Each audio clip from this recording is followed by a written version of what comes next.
no student loan, scholarship. You can pay your full tuition while working part-time in Canada.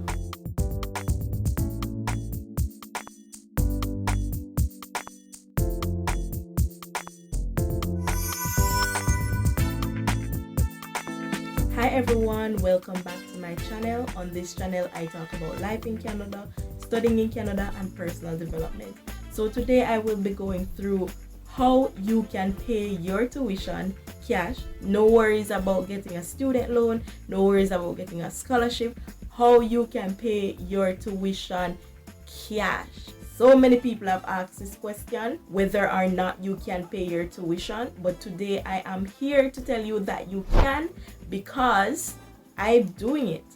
I am an international student in Canada. I moved to Canada from Jamaica, and now I'm living in Canada. I pay my tuition cash. No need to worry about student loans, no need to worry about scholarships, no worrying about anything. It's all about me working and paying my tuition cash. Therefore, today I will be telling you exactly how I do that, the exact maths on how I do that, the average amount that you will earn while being in Canada.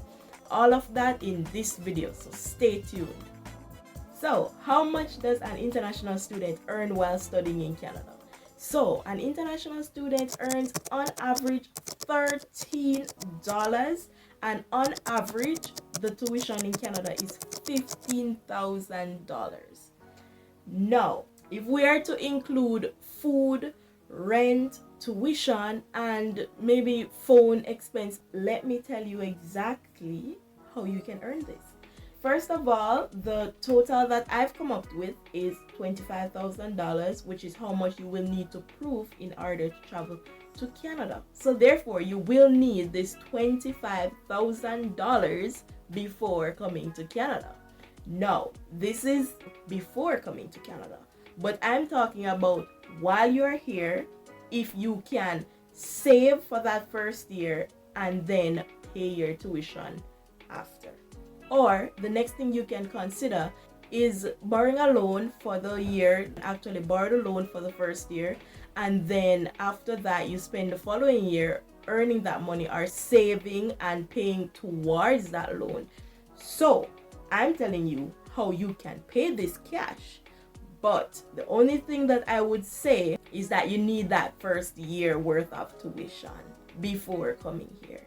That way you don't have to worry. You don't want to be there worrying, oh my gosh, how I'm going to pay this, because you would have that first year worth of tuition, and during that year when you already have that money, you're just earning more money to put in your piggy bank.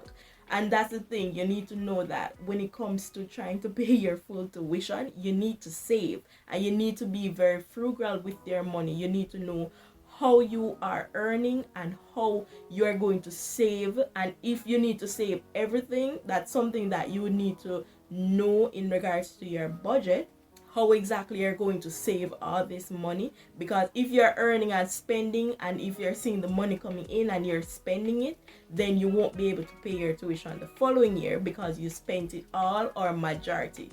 Money flows away very quickly when you're in Canada. Persons come here, they decide to get an unfurnished apartment and pay for bed, pay for table, chair. Avoid doing anything like that, because things like that eats away your money. Even with clothing, think about what you really need to wear, and I will also explain exactly how much you can save on clothing, shoes, and things like that. Don't worry, it's nothing complicated, but we need to do the maths to see if it makes sense to want to pay our full tuition. So you earn $13,000. That is just me telling you the bare minimum of how much you should be earning. I don't think there is any province that have a minimum wage of less than $13. You multiply that by 20 hours per week, mostly because you can only work for 20 hours per week during the academic semester. So if you were to earn $13 per hour and then multiply 20 hours per week, that would be $260 for that week. So that's what you will be earning as a part-time student. I'm not talking about how much you would earn during the summer, but if you want to work a 20-hour work week, you would be earning $260 per week. And then we want to know how much we earn per month. So that is 4 weeks in the month. So that is $260 multiplied by 4, which is equal to $1,040 per month. That is what you're earning as a part-time student working for 20 hours per week. That's all. 20 hours. And that's the amount of hours that you can actually work. Now, we will take your earning goals semester by semester. So we're going to calculate how much you will earn this semester. That is really how I set goals. It's semester by semester, so that 4-month period. That is how I set budgeting goals and just goals in general, personal goals, health, fitness, everything. This is kind of a tangent, but when it comes to setting goals, you would want to do them like every 4 months or every 3 months, so that you're continuously revisiting your goals and you're not forgetting about the goals that you set. Okay, so $4,160 multiplied by 2 semesters is $8,320.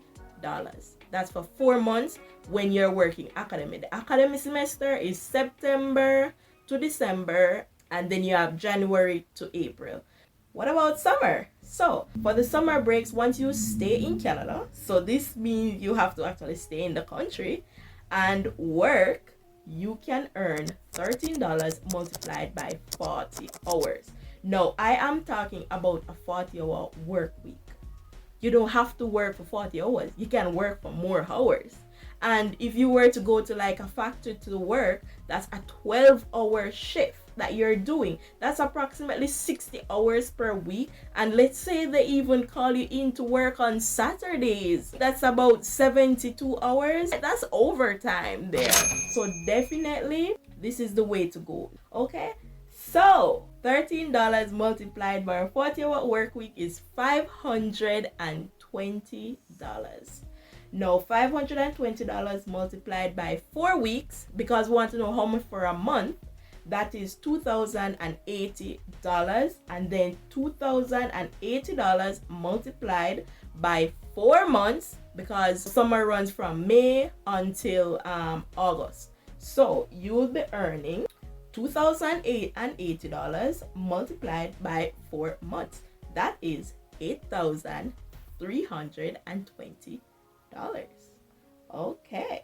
The first semester you would earn $4,000. So let's say you get here in September. Let's just say that you start school in September. You earn $4,160 between September to December, and then January to April you would earn $4,160 as well, and that is for a 20-hour work week. And remember, stay to the end of this video, because I will be telling you exactly how you can work more than 20 hours per week. Remember, for that first year that you came here, you already had your tuition, which means your tuition is covered for that year, and then you are earning to pay the rest of your tuition. Now, as I said, after that, for the summer, when you work 4 months, remember you get to work full time. So because you're working full time, that is how you're earning double the amount. And as I said, this is the minimum wage, and this is also for a 40-hour work week only. This is not considering if you were to work a 12-hour shift where you are getting 60 to 72 hours per week. So $8,320, and in total for the year, for just these minimums that I'm talking about, it's $16,640. Now, if you want to earn this type of money, all you need to do is to work like at a food court. You can work in customer service, receptionist. You get minimum wage in those jobs, and these people employ people like you. And if you were to even go to a restaurant, if you were to work at a restaurant, you will earn the base minimum, your little minimum wage, but on top of it, you also get tips. The tips add up together. If you are saving it and you're not spending, then this is something you can also save on. So based on this amount that I just calculated, you can only cover your tuition. because remember I said the average tuition in Canada is $15,000, and I'm saying you will earn $60,640. Therefore, you need money for food, you need money for clothes, rent, phone bill, and so many more things will come up. Your computer might crash, mine did. So you need more money. So how can you get the rest of the money? Well, this is how you do it. One, you get a family member to support you. This is optional, but you need to try to see if you can get someone who can at least cover your expenses. Remember, expenses run on a monthly basis. So because of that, if someone can help you on a monthly basis to help you with rent, then you don't have to worry about this. And that would mean that your tuition would be covered through your work. And this is the bare minimum. Remember I said that? So I said it's only minimum wage that you would earn to get $13 per hour. I think if you worked before coming to Canada, then you would have some experience, and because of that you can get a better job, especially if you're in somewhere like Ontario and Vancouver. Those places, it should be very easy for you to get a job in your field if you already have that work experience. I'm not making any promises, but it is possible. Next, work more hours. So how can you work more hours? One, you can join the co-op program. What the co-op program does, it allows you to work during the academic semester so that you can gain work experience specific in your field. Now, if you were to work during the semester, that was not calculated in what I just did. It really depends on how many years you'll be doing school. So there's a lot of variables, and it's also how many work terms you will get based on your program. So it's very specific to you. But with the co-op program, you get to work during the academic semester, which allows you to earn during that time, which is great money that you can save towards covering your food, rent, and other expenses that you didn't get to earn from just working the bare minimum. Next thing that you can do is get a side hustle. Try to do something that will make you money. Try to start an online business. That's something that is trending now. Start one. Why not? And you can also try to get an additional job. If it's during the summer, let's say you get a full-time job that gives you only that 40-hour work week, you can get an additional part-time job. Preferably, if you can try to find something that balances out both jobs. You want to try and balance it so that you don't get burnt out. What you do is to do a job that is simpler in your task. So you would try to do something very simple like sales rep. It will save you from the trouble of being burnt out, and that is something I don't want to happen to you. So next little tips that I have that really saves you a lot of money is also to shop at inexpensive stores. And the one that I am going to send you to is Dollarama. Dollarama is definitely the cheapest store that I've been to. Dollarama is really mostly food, and you will find like gloves and things for winter, and they kind of just have a variety of things, which is nice. The thrift store is really if you want clothing, if you want shoes, your winter jacket, winter boots, those things you would want to go to a thrift store so that it is cheaper. Let me tell you, an actual winter jacket is like $300 to $400, and you can go in a thrift store and get it for like $40. Next thing you can do is to go to the food banks. You can get a certain set of items at one, but you may need more things, so you go to food banks that will help you to save on food, but it really does cut down the cost, which is important. Next, you want to be continuously checking Kijiji. Even if you're already in an apartment, still continue to check it and find cheaper housing, because what happens is that when you are searching, you're going to take the first thing that you see that meets your requirement, but you may find something cheaper over time. So continuously checking and talking to people as if you're always looking for housing. Don't get complacent with it, because housing is one of the most expensive things you will need to spend on, excluding your tuition. And the next thing is that you don't take taxes. Taxes are approximately 4 times the cost of a bus. The next thing is that for some provinces you actually get your bus pass, which allows you to travel on the bus free of cost.